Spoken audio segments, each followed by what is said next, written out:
یا خیر ناظرین ببین چه حالیم، ببین که میچکه اشکام تو دست خالیم.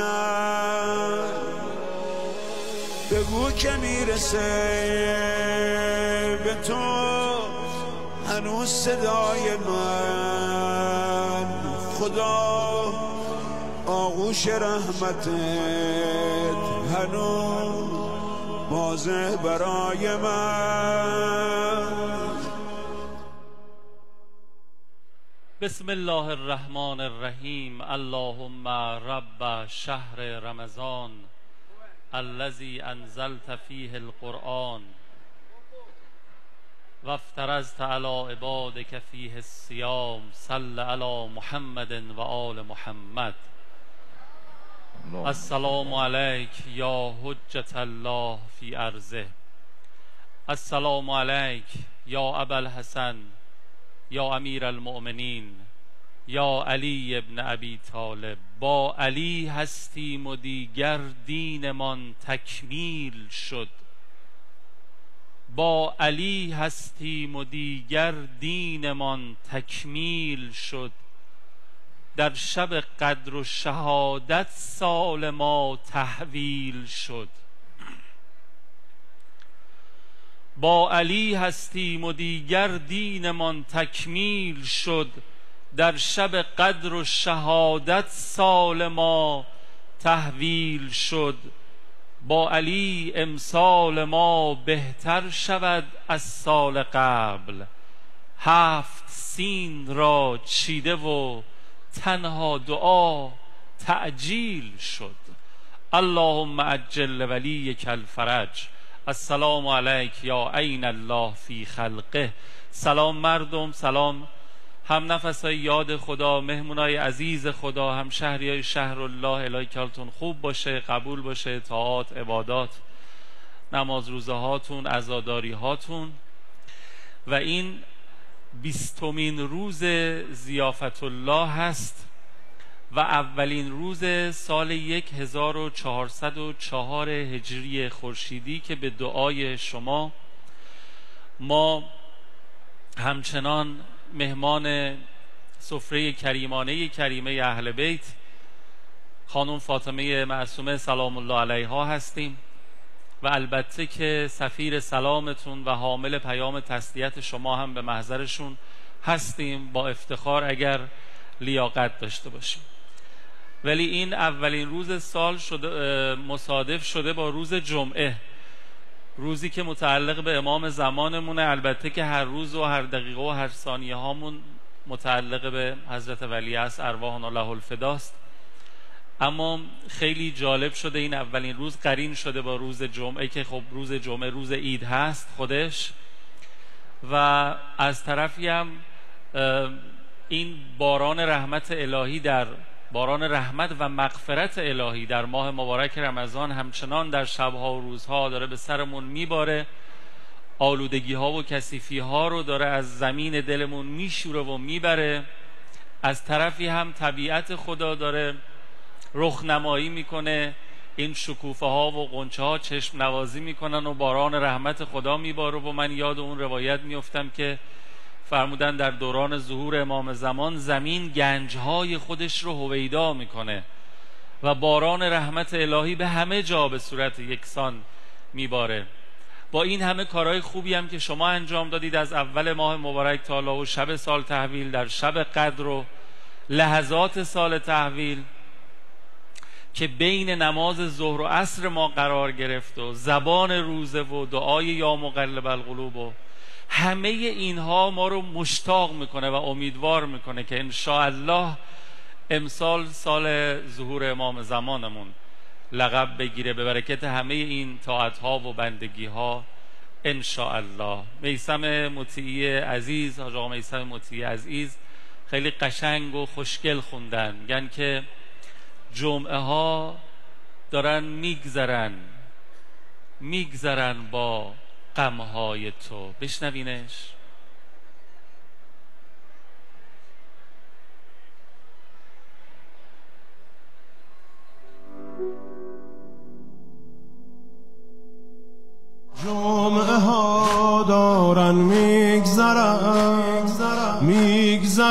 میگذرن با غمهای تو، منتظر اونه که یه روز جون بده آخر پای تو. جمعه ها دارن میگذرن با غمهای تو، منتظر اونه که یه روز جون بده آخر پای تو. چی میشه پر از عطر رویاشم، تو آغوش تو غرق دریاشم، برات مثل بحرالعلوم باشم. یا مولا یا مولا یا مهدی یا مولا.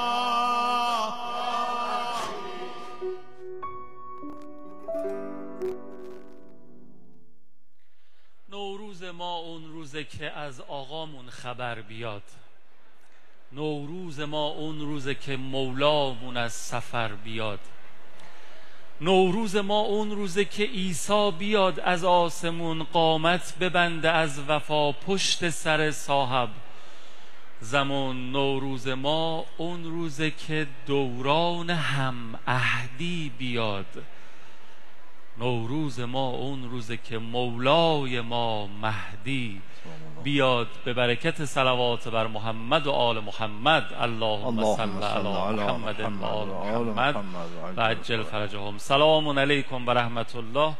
استاد محمدی شاهرودی عزیز قدم چشم ما گذاشتین، طاعات قبول باشه، الهی که سال خوبی داشته باشین. سلام علیکم و رحمت الله. خیلی ممنون، متشکر. مخلص. انشاءالله شما و همه دوستان عزیز حاضر در جلسه و همه بینندگان محترم سال خوبی داشته باشن، طاعات و عباداتشون قبول باشه و انشاءالله توفیق درک فیوزات و برکات بقیه ما مخصوصا امشب که شب دوم قدر رو داشته باشن. الهی آمین. اعوذ بالله من الشیطان الرجیم. بسم الله الرحمن الرحیم. الحمد لله رب العالمین و صلی الله علی سیدنا محمد و آله الطاهرین.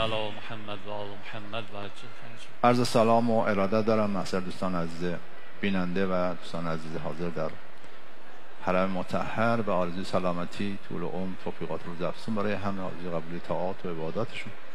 خدای متعال شاکرم که توفیق نصیب شد در محضر دوستان باشیم. ان شاءالله که آنچه که به صلاح دین و دنیا و آخرت ماست و آنچه که باعث خوشنودی و خدا میشه بر زبان ما و شما جاری بشه و انشالله که برنامه مفیدی باشه برای دوستان. الهی آمین. آقا امیرالمومنین علیه السلام رو در طول تاریخ چنانکه که بعضی از دانشمندان گفتن، دشمنان تا تونستن بر علیه حضرت از هیچ تلاش فروگذار نکردن، میلیاردها خرج کردن. معاویه یک حدیث رو بر علیه امیرالمومنین علیه السلام به 400,000 درهم خرید. یک حدیث رو علیه امیرالمومنین 400,000 درهم داد. عجب. که سمورة ابن جندب بره رو منبر بگین آیه و من الناس من یشری نفسه ابتغاء مرضات الله والله رؤوف بالعباد که از غیرت المبید در شب خوابیدن حضرت جای پیغمبر نازل شده در شأن مولا، در شأن علی نازل نشده، در شأن ابن ملجم نازل شده. عجب. و اون آیه و من الناس من یعجبک قوله فی الحیات الدنیا و یشهد الله علی قلبه و هو علد الخصام که درباره رئیس منافقین نازل شده، اون درباره علی نازل شده. این رفت رو منبر، اول بهش 100,000 پیشنهاد کرد. ابن ابوالحدید دانشمند سنی نقل داره. ابن ابوالحدید که خودش معتزلیه، او داره نقل میکنه. اون داره نقل میکنه. به 100,000 درهم راضی نشد تا به 400,000 درهم راضی شد و رفت. یعنی از این خرجها انقدر در طول تاریخ شده، از اون معاویه 1400 سال پیش تا اون کسانی که امروز برای معاویه سریال میسازن.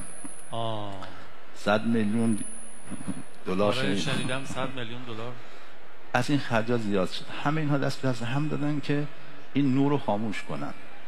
یریدون لیطفئوا نور الله بافواههم والله متم نوره ولو کره الکافرون ولو کره المشرکون. از این طرف دشمنان هر تونستن تلاش کردن که این نور رو خاموش کنن، خرج کردن، جنگیدن، پیروانشو کشتن، هر چی بگی کردن. چیزی تلاشی نبودی که بتونن و انجام نداده باشه. از اون طرف دوستان هم یا از ترس یا از به هر دلیل دیگه نتونستن از حضرت دفاع بکنن. ولی الان فضائلش و نور این خورشید نه زمین که همه عوالم هستی رو پر کرده، همه رو روشن کرده. این از معجزات ها طور میشه در طول تاریخ این همه تلاش بر علیه یه شخص بشه که نامحو بشه. معاویه از کنم که برای بچه ها هدیه میفرستاد، مثلا فرض کنم برای چیز قشنگی براشون میفرستاد، بعد مدتی اینا اونس میگرفتن دستور میداد برن جمع کنن، اینها میگفتن علی اومد شب برای شما رو دزدید. مثلا از این شیطنت ها در طول تاریخ بارحال معاویه ها، یه معاویه هم نبوده تا الان، بله. تا معاویه امروز، معاویه های امروز. ولی این نور روز به روز درخشنده تر و پرضیاتر و نورانی تر شده، برای اینکه نور خداست. بله. یریدون لیطفئوا نور الله بافواههم. همینه دیگه، بخاطر همین نمی‌تونه. والله متم نوره ولو کره المشرکون. خب حالا امشب شب شهادت مولا هست. من قبل از اینکه به سوالات شما جواب بدم یه نکته من دوست عرض بکنم، و اون اینکه امیرالمومنین علیه السلام امشب یه وصیت‌نامه داره خطاب به امام حسن و هر کس که این وصیت‌نامه بو برسه. خودشون همینو میفرمایند. بله. خطاب به فرزندانم و هر کسی که من بلغه کتابی، هم تو این وصیت‌نامه تأکید کرده. این وصیت‌نامه خیلی عجیبه، چون در همون روایت داره مرحوم ابن شعبه حرانی در تحف العقول نقل کرده این وصیت‌نامه رو، داره که به اینجا که حضرت رسید شروع کرد به گفتن لا اله الا الله، چند بار لا اله الا الله گفت و شهید شد. این دیگه در واقع آخرین فرمایشات حضرت لا اله الا الله. حالا این وصیت‌نامه خیلی زیباست. بعد با این توجه که معمولاً آدما مهمترین حرفاشون رو دیگه اون لحظه آخر میگن و این آدم هرچی خودش شأن علمی و معرفتیش بالاتر باشه، این حرف هم به همون نسبت رشد پیدا میکنه، یک اهم فلاهم میشه. درسته. وصیت‌نامه ترجمان یک عمر زندگی است. احسن، اساره است. بله. حالا اینجا داره حضرت شروع میکنه سفارش به تقوا و اینکه اصلاح ذات بین داشته باشید که از عموم نماز و روزه ارزشش بیشتره، ثوابش بیشتره. این عبارت‌های الله الله خیلی عجیبه. الله. جای دیگه ای نمیدونم بوده نبوده، اینجا خیلی الله خدا را فالصلاح فانها عماد دینکم. همه وجودشون حضرت دارن. از مردم انگار واقعا درخواست میکنن تو رو خدا بیاد این کارا رو بکنید. خدا. بله. این وصیت‌نامه حالا راجع به نماز هست، راجع به روزه هست، راجع به زکات هست، حج هست، از کنم راجع به همسایه ها که انقدر پیغمبر راجع به همسایه ها سفارش کرد که ما گفتیم حتما پیغمبر اینها رو وارث ما قرار میده. آره. همسایه از انسان ارث میبره. انقدر نسبت به زنها سفارش کرد، یتیم ها همینطور تو وصیت‌نامه هست که دو گروه که حالا تحت ایلولت شما هستن، موقع خب برده ها و اینها بودن، اونها و زنها که به هر حال تو منزل شما. خلاصه این وصیت‌نامه یک اساره ای از راه سعادت انسان و همونطور که اشاره فرمودید و من عرض کردم یک ترجمانی است از تمام فرمایشاتی که حضرت در طول عمرشون داشتن و در نهج البلاغه و قرآن و جاهای دیگه هست.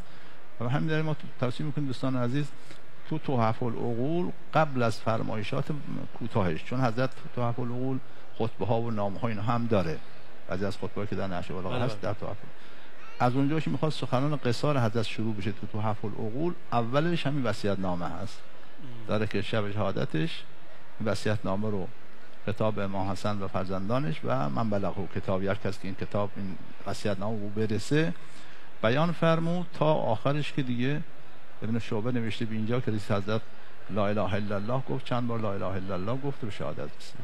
آخه توصیه میکنم این وصیت‌نامه رو بخونه.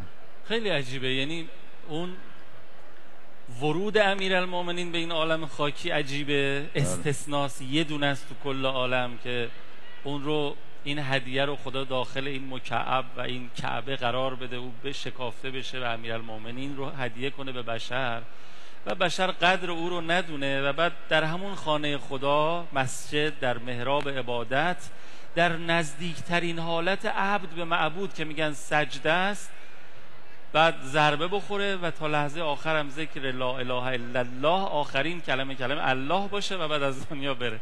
خود این بسته بخوایم راجعش حرف بزنیم.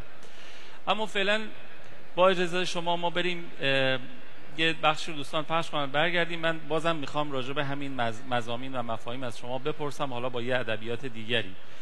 دوستان یه گزارشی گرفتن از لحظات سال تحویل که شاید خیلی از شما دلتون میخواسته اینجا رو تجربه بکنین، شاید هم به صورت مستقیم دیده باشین. اگه ندیدین خیلی کوتاه اینو ببینین. خیلی من اولین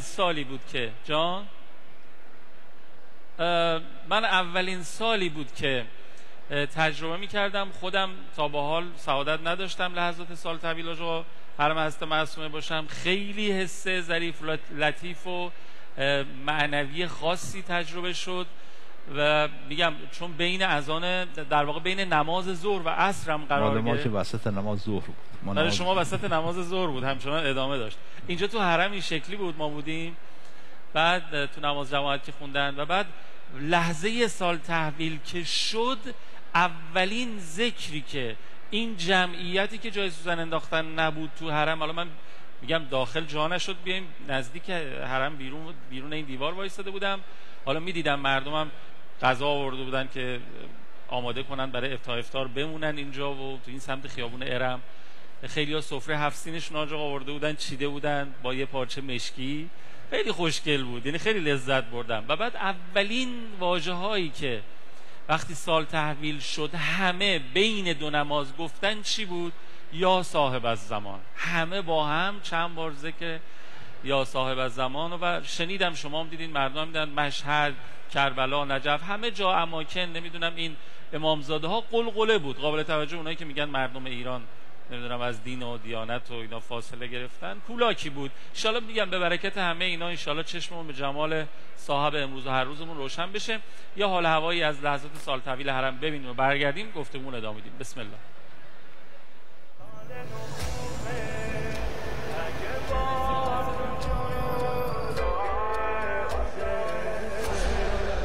سال نو خوبه اگه با تو شروع بشه حسین، حالمو ببین چشای من پر خواهشه حسین، اتفاقی نیست اگه ایلون تبارم عاشقم، اتفاقی نیست عشق تو دلا رو میکشه حسین. همه در حبس ابد تبعیدن، سالها هجری و شمسی همه بی خورشیدن، تو بیایی همه ساعات و همه ثانیه ها، از همین لحظه همین دم همگی ایدند. انشاءالله که ما نوروزمون وصل بشه به نوروز ظهور امام زمانمون به برکت همه این عبادت ها و شب قدرها و آنچه که در این شبهای قدر انشاءالله برای من و شما تقدیر میکنن. از همینجا شروع کنیم. شبهای قدر بله. یه دونش تو سال قبل افتاد، دو تاش افتاده تو سال جدید، خیلی اینم جالب شده. عرضم حضور شما که من همیشه به شبهای قدر که میرسیم آجا یه چیزی یه مفهومی همه وجودمو در بر میگیره، هی باش هی دوست دارم که فکر کنم راجبش. اونم این که چرا خدا ذکر و نام یاد و امیرالمؤمنین رو قرار داده در شبهای قدر. شب 19 یه جور، شب 21 یه جور، شب 23 هم یه جور. بله. میدونین یه حدیث هست از پیامبر زین و مجالسکم به ذکر علی ابن ابی طالب. انگار خدا هم خواسته از این فرمول استفاده کنه، نمیدونم، یا ذکر علیون عبادت، ذکر علی عبادت. خدا انگار خواسته به ما بگه، انگار خواسته خدا به ما بگه که آقا شما شب قدر میایید میخواید به من برسید، راش اینه. یعنی بزرگراه رسیدن به مقصد خدا بزرگراه امیرالمومنین ولایته. برای همین اینو من توی این مناسبت قرار دادم. اگه دوست دارین راجع به سر و اسرار این ماجرای خود برامون صحبت کنیم. شأن امیرالمومنین. بله، این که خب من معتقدم که وقتی ملائکه گفتن که اتجعل فیها ما یفسد فیها و یسفک الدماء، خدا فرمود انی جاعل فی الارض خلیفه. من میخوام رو زمین برای خودم یک قائم مقام قرار بدم. آره. فرشته گفتن یعنی چی؟ این که اهل فساد، اهل خونریزیه. آره. فرمود انی اعلم ما لا تعلمون. شما نمیدونید. آره. من فکر کنم با آفرینش امیرالمومنین علیه السلام خواست خدا به فرشته ضرب 60 نشون بده. به به به به. شما نمیدونید ما چی داریم. جانم امیرالمومنین. ولذا میبینید که سراسر مظهر العجائب امیرالمومنین علیه السلام از قبل از تولدش، دوران کودکی، نوجوانی، هر جا که انسان نگاه میکنه میبینه معجزه. دوست میگه، دشمن میگه. شما این شعر مولوی رو از علی آموزه، اخلاص عمل و کتابایی که اهل سنت نوشتن، که از بزرگان اهل سنت اون جناب نسائی، حافظ نسائی که خب مؤلف صحیح اون سننه، 2 سنن هست. مؤلفش همین نسائیه. عجب. چون کتابی درباره امیرالمومنین علیه السلام داره به نام خصائص و امیر المؤمنین علی ابن ابی طالب، به قول خودش کرم الله وجهه. 12 فصل، هر فصلی با آیات قرآن شروع کرده، آیاتی که درباره مولا نازل شده. بعد روایت نبوی رو گفته اولین کسی که ایمان آورد علی بود، اول من آمن، اول من اسلم، اول من صلا، شروع کرده این اولیات امیرالمومنین. بعد این دشمنان امیرالمومنین اولیات دیگران هم هست، انسان رو مقایسه میکنه. به هر حال خداوند قدرت نمایی کرده. البته من معتقدم که ظهور و بروز عظمت امیرالمومنین علیه السلام در تولدش در خانه کعبه نیست. تولد در خانه کعبه بر شرف کعبه افزود، بر فضیلت بود برای کعبه. اون باید افتخار کنه به بقیه مکانها که منم که محل تولد امیرالمومنین هستم. حالا اون مکانیشه خانه خدا، زمانیش که یه ماه خدا رجب المرجب. بله، ماه تولدشون، شهادت در ماه مبارک رمضان. بنده معتقدم که اعجاز امیرالمومنین که الان موجوده، هر کس دنبال حق باشه میتونه اون اعجاز کندن در قلعه خیبر رو نمیتونه ببینه، اون از کنم تولد حضرت در خانه کعبه نمیتونه ببینه و بقیه اون معجزاتی که از کردم سراسر زندگی حضرت معجزه هست، خبرهای. اما نهج البلاغه رو میتونه ببینه. چی آقا؟ نهج البلاغه. نهج البلاغه. همین امروز آقا راجع به همین موضوع، این معجزه موجوده که اون دانشمند سنی میگه کلامه فوق کلام المخلوق دون کلام الخالق. آره، سخنش فراتر از سخن مخلوقه. این معجزه موجوده. جرداغ مسیحی میگه. جرداغ. من گفتم چیز. بله، من فکر کنم ابن عبدالحدید بود، همون جرداغ گفت. بله. عرض کنم ابن عبدالحدید یه چیز دیگه میگه. نه، این جمله ابن عبدالحدید اتفاقا. جرداغ میگه قرآنی است که از اندکی از مقام خود فرود آمده. بعد ابن عبدالحدید میگه فروتر از کلام خالق و فراتر از کلام مخلوق. درستش هم همینه. بله. حالا این جرداغ یه نکته هم داره، میگه کاش دنیا هرچه استعداد داره، هرچه توانمندی داره، هرچه ذخایر خودش همه رو جمع میکرد، یه علی بن ابی طالب هم برای زمان ما خلق میکرد. آره. بعد خودش میگه هیهات مادر دهر عقیم از اینکه بخواد علی بن ابی طالب، چون میگه علی زود متولد شد، نه اون موقع، بعد در زمان ما بود. بعد میگه کاش زمان هم یه علی میداشتیم. بعد میگه نه، امکان نداره دیگه علی در دنیا به وجود بیاد. خب علی نداریم، فرهنگ علی هم نیست. چرا؟ کلمات علی هم نیست. از همین راه به اینجا رسیده. یعنی از همین نهج البلاغه به اینجا رسیده که این حرفا رو میزنه. اینو تحویلش بگیریم. بله این موجوده. شما ابن عبدالحدید چند جا تو همین شهر نهج البلاغهشون دیگه انان اختیار از دست میده، میگه و همه کسانی که مردم قسم میخورن من یک جا قسم میخورم که در طول 50 سال بیش از 1000 بار من این خطبه رو خوندم. قسم میخوره، قسم های غلاظ شداد، که من این خطبه رو بیش از 1000 بار خوندم. هر بار میخونم برام تازگی داره، گویی که درباره من و اقوام من این حرفا رو گفته. چون میگه که وقتی به بحث مبدا و معاد امیرالمومنین در نهج البلاغه میرسه، ما این حرفا رو از هیچ یک از صحابه پیامبر نداریم، چون اونها تصوری از این حرفا یا دانشمند سنی میگه ها همینطوره که اونها رو خلفای پیامبر میدونه و امیرالمومنین مثلا 4مین خلیفه پیغمبر. ابن عبدالحدید حضرت افضل از بقیه میدونه. بعد میگه که ما این حرفا رو از هیچ کس صحابه پیامبر نداریم، چون اونها تصوری از این حرفا نداشتن. تصوری نمیفهمیدن این حرفا چیه که بخوام بگم. بله.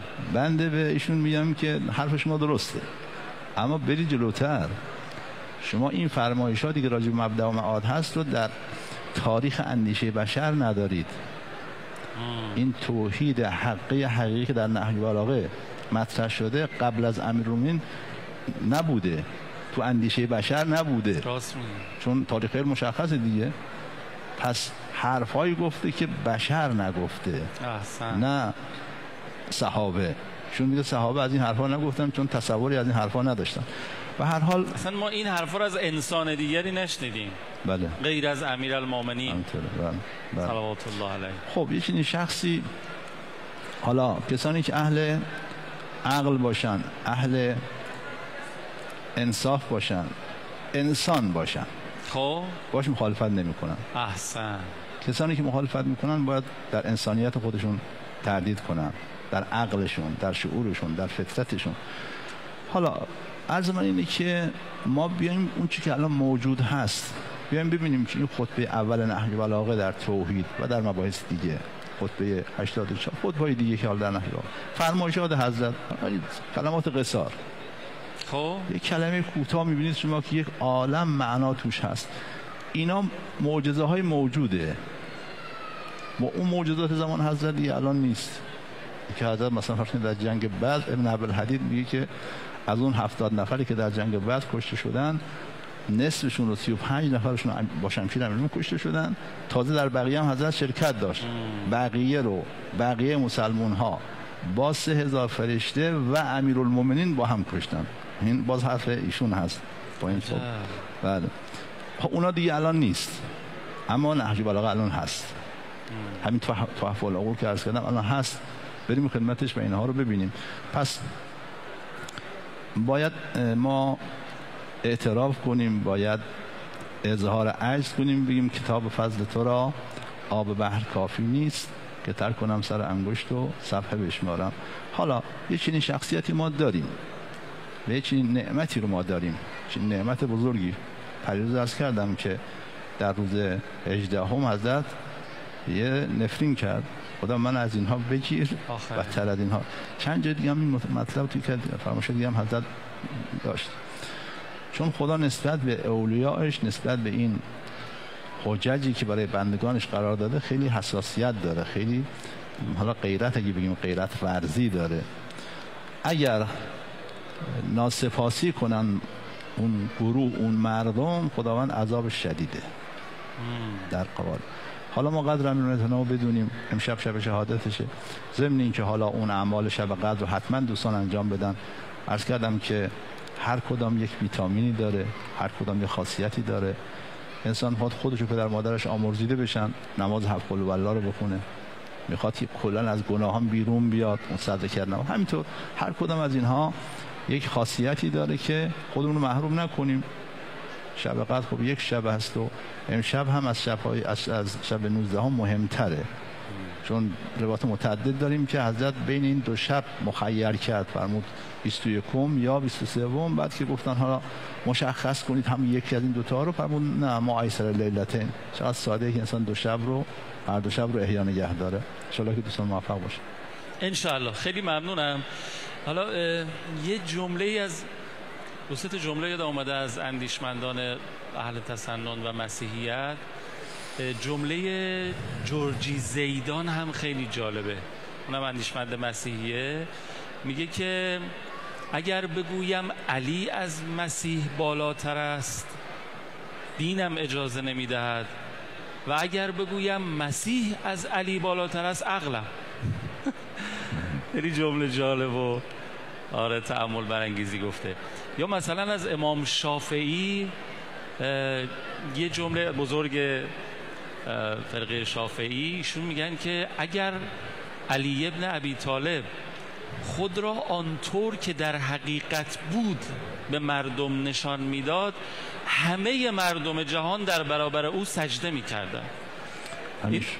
این جمله از ناحیه ایشون خیلی مخصوصا شعری داره منسوب ایشون هست که میگه که و مات شافعی و لیس یدری علیون ربه ان ربه الله. شافعی مرد آخرش هم نفهمید که الله اکبر دست علیا کن. از این شعرهایشون زیاد داره راجع به مولا و راجع به پیغمبر. یعنی میخوام بگم که دوست و دشمن ایشون، یعنی دوست که خب هیچ، دشمن هم نمیتونه، اونایی که انصاف دارن، اونایی که انصاف داره نمیتونه حقانیت امیرالمومنین. یه شعری که از شعرهای، حالا که بس به اینجاها کشیده نداره، که از شعرهای مسیحی پلیس سلامه، یه شعری درباره مولا داره خیلی زیباست، میگه که لا تقل شیعت هوات علی ان فی کل منصف شیعیا. شما فقط به پیروان علی نگید شیعه حق نداره علی مصادره بکنه بگی مال ماست. علی امام هر با انصافی است. و چی میگه که لا تقل شیعت هوات علی ان فی کل منصف شیعی، هر کس انصاف داشته باشه شیعه علی است، این پیرو علی است. بعد میگه که هو فخر تاریخ لا فخر شعب یستفی و یدعی ولیا، او افتخار تاریخ بشریت. شیعه حق نداره بگه مال ماست مال شما، نه، او افتخار تاریخ، افتخار چیز هست. جل الحق فی المسیحیه حتی قد من، یه خطی داره میگه که یا سما اشهدی و یا ارض قری انی ذکرت علی، میگه آسمان شاهد باش، زمین آرام باش، که اسم علی ببری زمین به رقص میاد، زمین به وجد میاد. یه آسمان شاهد باش، زمین آرام باش، من میخوام اسم علی رو ببرم. بعد اون خط دیگه‌ش هم میگه که جل الحق فی المسیحیه حتی قد من فرط حبه علویا، یه آنچنان حقیقت علی در من مسیحی تجلی کرده که مردم به من مسیحی میگن تو شیعه ای.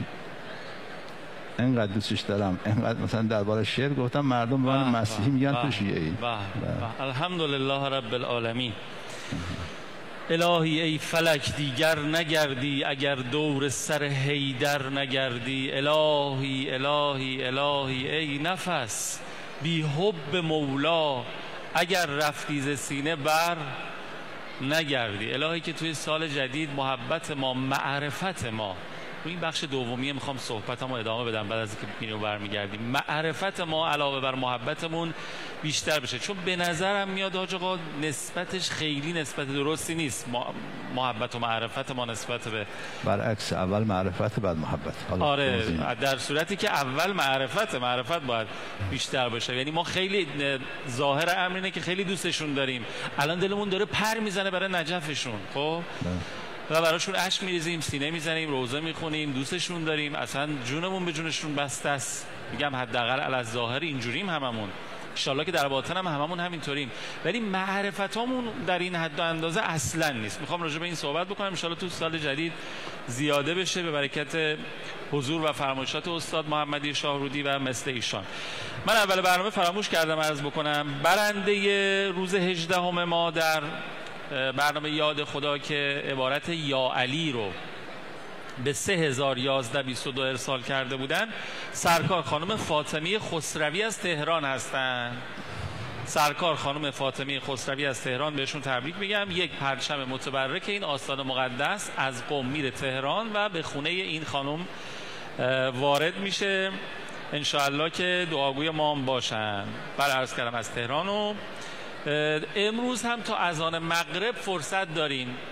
عزیزان زائر و مجاور اینجا هم که صدا منو میشنون میتونن دست به گوشی بشن، عبارت یا علی رو به سامانه 3011-22 ارسال بکنن. 3011-22 یک پرچم متبرک از این آستان خیلی زود دوستان تماس میگیرن خدمتشون، تشریف میارن، با افتخار تقدیم خواهند کرد. ضمن اینکه اگر سوالی از استاد محمدی شاهرودی دارین به همین سامانه میتونید ارسال بفرمایید. این دیگه محدودیت زمانی هم نداره، اون قبلی تا اذان مغرب بود ولی این دیگه محدودیت نداره. شما هر روزی تا فردا پس فردا هر کی که خواستین، یعنی تا آخر ماه مبارک رمضان قطعا دیگه، ولی زودتر بفرستید، ما زودتر از محضرشون میپرسیم. سوالی دارین راجع به مسائل اعتقادی، آنچه که اینجا داره صحبت میشه، میتونین به 3011-22 ارسال بفرمایید. ما هر روز از یکی از ستارگان حرم تا به حال توفیق داشتیم نور گرفتیم. امروز میریم از محضر آیت الله حاج میرزا خلیل کمرئی رضوان الله تعالی علیه، این عالم مجاهد ارزشمند، نور میگیریم و برمیگردیم و ادامه میدیم یاد خدا رو. چقدر خوبه که هنوز جمعه تمام نشده با ذکر دعای مستجاب بریم به استقبال این بخش که افضل اعمال روز جمعه هم هست، به نیت تعجیل در فرج امام زمانمون همه با هم صلوات اللهم صل علی محمد و آل محمد و عجل فرجهم. بفرمایید.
سوره نور، اسرار حج، قبله اسلام، افق اعلا و افق وحی از آثار این عالم ربانی است. این عالم مجاهد سرانجام در 19 مهر 1363 شمسی در 87 سالگی در تهران درگذشت و در یکی از حجرات شمالی کنار مقبره شیخ فضل الله نوری در صحن اتابکی حرم مطهر حضرت فاطمه معصومه علیها السلام به خاک سپرده شد.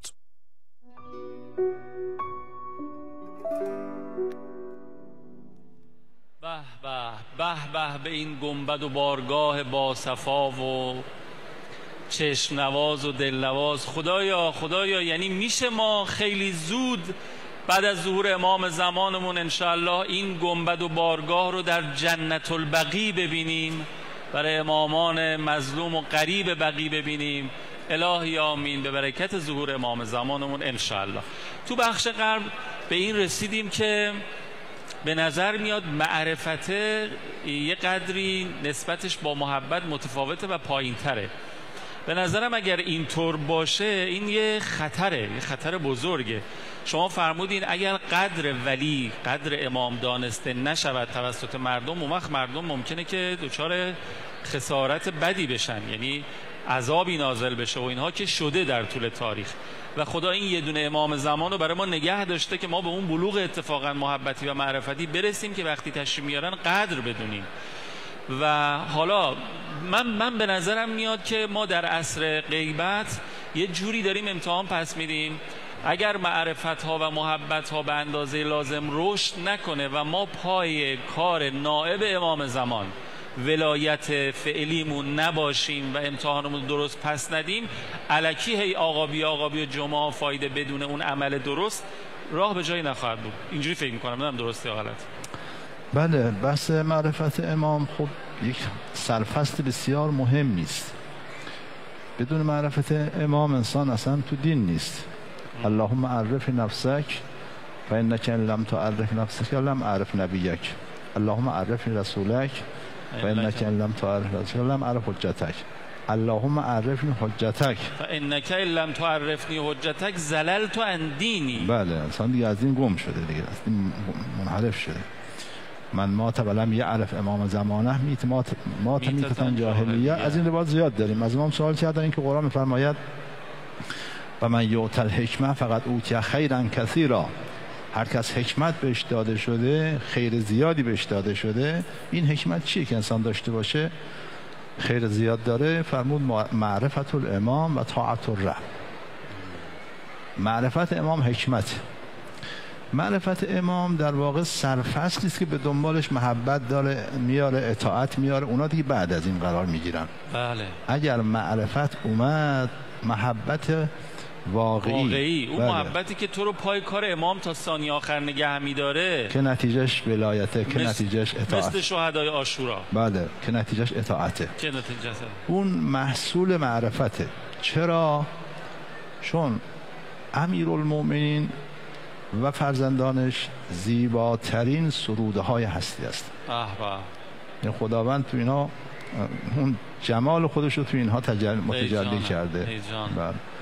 خب اگه انسان این جمیل مطلق رو، این مظهر جمیل مطلق رو که امیرالمومنین اسلام باشه رو ببینه، وجه الله، بله، اینو ببینه، امکان نداره که بخواد عاشقش نشه، مگر اینکه یا انسان نباشه، یعنی فطرت نداشته باشه، فطرت انسانی نداشته باشه، یا نشناخته باشه. وگرنه انسان فطرتاً زیبایی دوست داره، بله، هرچند سطح زیبایی بالاتر میره، محبت بیشتر میشه، و اینها که بالاترین زیبایی ها در بین مخلوقات هستن، اگر انسان اینها رو بشناسه یقینا عاشقشون خواهد شد، یقینا محبشون خواهد شد. پس گام اول همین معرفته. ولی دوست ما همه جا میبینید که 2 رکعت نماز این که با معرفت بخونه از هزاران رکعت نماز. من زاره و عارفا به حقه کذا و کذا. حضرت معصوم داریم من از کنم که من زائره ها عارفا به حقها و له الجنه مثلا. این عارفا به حقه یعنی معرفت به حق امام سرفصل خیلی از عبادات باشه، همه عباداته، چون اینا واسطه هستن، اینا واسطه فیض خدا هستن. بنا عبد الله، به وسیله ما خدا عبادت میشه. یا این که میگیم که در جامعه کبیره از این عبارت ها زیاد داریم، علیون صراط المستقیم. اون صراط مستقیمی که راهی برای بهشت نیست جز همون صراط مستقیم خود امیرالمومنینه. نمیگیم که علی در صراط است، نه، خودشه. نحن الصراط انتم الصراط الاقوم. خب اگه کسی بناس مقصد برسه باید این صراط رو بشناسه، چون از بیراهایی که انسان به مقصد نمیرسه. من گاهی تعبیر من اینه که بله، البته من از روایت مطلب رو گرفتم، دنیا رو تشبیه میکنم به جهنم. اما آیه کریمه که فرماید و ان منکم الا واردها کان علی ربک حتما مقضیا، هیچ کس از شما نیست مگر اینکه وارد جهنم میشید و این یک حکم حتمی بر خداست. من ننجی الذین اتقوا و نذر الظالمین فیها جثیا. با تقوا رد میشن اونایی که ظالمن اونجا به زانو در میان. برای اینکه اصلا از این دنیا، از این جهنم عبور کنه، از این خارستان، از این میدان مین، دنیاش میدان مینه، عبور کنه، راهنما میخواد، هادی میخواد، باید راه رو بلد باشه، معبر میخواد. دوستانی که زمان جنگ میدونن که اگر معبر نبود انسان خودش رو مین تمام بود دیگه، مینهای ضد نفر، ضد تانک، ضد خودرو. اهل بیت علیهم السلام و پدرشون اولشون که حالا همشون میگفتن ما کجا، علی بن ابی طالب کجا، امام سجاد با همه عبادتاش. این حدیث رو خدمت دوستان عرض کنم. امام واقعا میفرمایند که رفتم خدمت پدرم، حضرت در حال فکر و اندیشه بود، چشمم که به چهره امام سجاد افتاد گریه هم گرفت، شروع کردم گریه کردن، چهره زرد لاغر تکیده، شروع کردم گریه کردن. حضرت سرشو بلند کرد، دید که من بالا سرش نیستم دارم گریه میکنم، فهمید برای چی گریه میکنم. آخه خب برو اون کتابی که برخی از عبادت‌های علی بن ابی طالب نوشته شده رو بیار. من رفتم کتاب رو آوردم خدمت پدرم دادم. امام سجاد کتاب باز کرد، یه مقدار مطالعه کرد، بعد هم با دلتنگی و با ناراحتی بس گفت کی میتونه علی بن ابی طالب باشه؟ ما کجا و علی بن ابی طالب کجا؟ سید الساجدین، زین العابدین. میگه ما کجا و علی بن ابی طالب کجا؟ خب امیرالمومنین علیه السلام همون صراطی است که اگه انسان، شما اون روایتی که امام رضا فرمود که ولایت خداوند فرمود که کلمت لا اله الا الله حسنی و من دخلها امن من عذابی، در روایتی داریم که ولایت علی بن ابی طالب حسنی و من دخلها امن من عذابی. هر کسی این ولایت رو پذیره او از عذاب خدا در امان است. یه حدیثی از امام صادق علیه السلام داریم خیلی زیباست این حدیث، فرمود ولایتی لعلی بن ابی طالب احب الی من ولادتی من لان ولایت له فرض و ولادتی منه فضل. میگه ولایت علی بن ابی طالب برای من امام صادق محبوب تر است از فرزندی علی بن ابی طالب. امام صادق هم فرزند امیرالمومنین هستن هم ولایتش داره. همینطوره. چرا؟ میگه چون ولایت علی واجب است، فرزندیش فضیلته. این همین معنای معرفت و محبته به نظر من. بله. فرزندی محبت، ولایت معرفته. بله بله. خلاص حالا این معرفت، اگر دوستان ممکنه سوال کنن که حالا ما این معرفت از کجا به دست بیاریم، عرض میکنم که منشور مانیفست، حالا چی بذاریم، منشور امام شناسی زیارت جامعه کبیر است. اونجا امام هادی سنگ تموم گذاشته در معرفت. اصول کافی ما داریم، جاهای دیگه داریم، کتاب‌های فراوانی داریم راجع به معرفت امام و سایر درجات، کتاب‌های فراوان داریم، ولی آنچه که در جامعه کبیر اومده جمع همه این هاست. هر چی که باید راجع به امام گفته بشه در این زیارت جامعه کبیر گفته شده. بله، معرفت امیرالمومنین همون صراطی است. من یه حدیثی هم بخونم. امروز روزی دوستان ما خوب بوده الحمدلله زیاد، چون حدیث نوره. اصلا امسالی که داره وارد میشیم روزی زیاد با روزی زیاد شروع کردیم سال. الحمدلله. از امام صادق سوال کردن که این صراطی که میگن که تو جهنم کشیده شده انسان باید از این صراط عبور کنه تا بره داخل بهشت بشه، این صراط چیه؟ فرمود هما صراطان، دو تا صراط داریم، صراطون فی دنیا و صراطون فی الاخره. یک صراط تو دنیاست که در آخرت، یعنی صراط دو تا چهره داره، یه چهره دنیایی داره، چون عرض کردم جهنم دو چهره داره، یه چهره دنیوی داره، یه چهره اخروی داره. صراط هم دو تا چهره داره، یه چهره دنیوی، یه چهره اخروی. فرمود صراط دنیا هو الامام المفروض الطاعه. چهره دنیایی صراط خود امامه، همون نحن الصراط. بعد فرمود من عرفه، هر کس امام رو بشناسه و تحت ولایت امام باشه تو همین دنیا از اون صراط رد شده. یعنی اون صراطی که از داخل جهنم کشیده شد تا بهشت، تو همین دنیا از اون رد شده. از امام سوال کردن آیه قرآن می‌فرماید که هیچ کس از شما نیستید مگر اینکه وارد جهنم میشید و این یک حکم حتمی است بر خدا. شما هم فرمود جزنا و هی خامده. ما تو دنیا که هنوز جهنمی نبود رد شدیم، عبور کردیم. کسانی که بر صراط امیرالمومنین باشن، بر حسب این حدیث امام صادق علیه السلام که او صراط است، از تو همین دنیا از اون صراط جهنم عبور کردن و رفتن داخل بهشت. چون معرفت امام این اندازه و ارزش و قدرت رو به انسان میده. بحث خوبی شد این معرفت امام، بحث خوبی است. الحمدلله. آره. حالا یه بنده خدایی هم این حروف مقطعه قرآن رو از هر جنس که استفاده شده یه دونش رو کنار هم گذاشته بود، شده بود این جمله صراط و علیین حق و نمسکه. درست. خیلی اینم تعبیر لطیف و دقیقی است. خب دوستان به من میگن ما چقدر فرصت داریم؟ من میتونم خب آقا خیلی ممنونم. اجرتون با امیرالمومنین. ان شاءالله فردا باز زحمت میدیم خدمتتون استفاده کنیم. جان دعا. بله دعا که اصلا نمیتونیم، ما گفتگو رو تمام کردیم، باید دعا رو حتما از شما بشنویم. چون مرحوم شهید ثانی در کتاب منیت مریدشون یک فصل باز کردن تحت این که معلم باید در پایان حرفش حتما دعا کنه. اگر دعا نکنه اون حق شنوندگان رو ادا نکرده. این همه بیننده، این همه مردم اینجا، بالاخره دعام رب صلی علی محمد و آل محمد. خدای به حق شهید امشب و فرزندانش عزت و عظمت و سربلندی و پیروزی اسلام و مسلمین رو افزون بفرما. الهی آمین. توفیق عبادت، بندگی، ترک گناه، درک فیوزات و برکات امشب و شب آینده، برخورداری از محبت و مهر و لطف اهل بیت علیهم السلام به همه ما مرحمت بفرما. الهی آمین. فرزندانمون نسلا بعد نسل بهترین مسلمان ها قرار بده. الهی آمین.